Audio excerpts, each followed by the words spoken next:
လူဘဝရတာအကုသိုလ်ကြောင့်လားကုသိုလ်ကြောင့်လားဆိုကုသိုလ်ကြောင့်ရတယ်ကောင်းပြီကုသိုလ်ကြောင့်ရတဲ့လူဘဝမှာနေမကောင်းတာတို့ဒုက္ခရောက်တာတို့နော်ပြဿနာတွေမျိုးစုံခံစားရတာ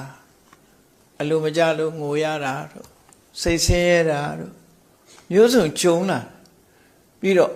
နောက်ဆုံးမှဒါတွေမကြုံဘူးဆိုတော့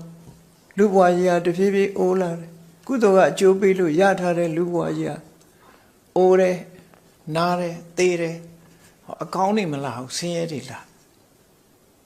ဆင်းရဲဒုက္ခတွေလားအဲ့တော့ကုသိုလ်ရဲ့အကျိုးလို့ပြောတဲ့လူဘဝကြီးမှာလည်းပဲဒုက္ခတွေပြည့်နေတာနော်အဲ့ဒီလူဘဝကိုပေးလိုက်တဲ့ကုသိုလ်ကြောင့်ဒီဒုက္ခရတယ်လို့ပြောနိုင်ပြန်တယ်ပေါ့ကုသိုလ်ကဖန်တီးပေးလိုက်တဲ့ခန္ဓာကြီးမှာဒီဒုက္ခတွေပါနေဆွမ်းဆန်ထဲမှာ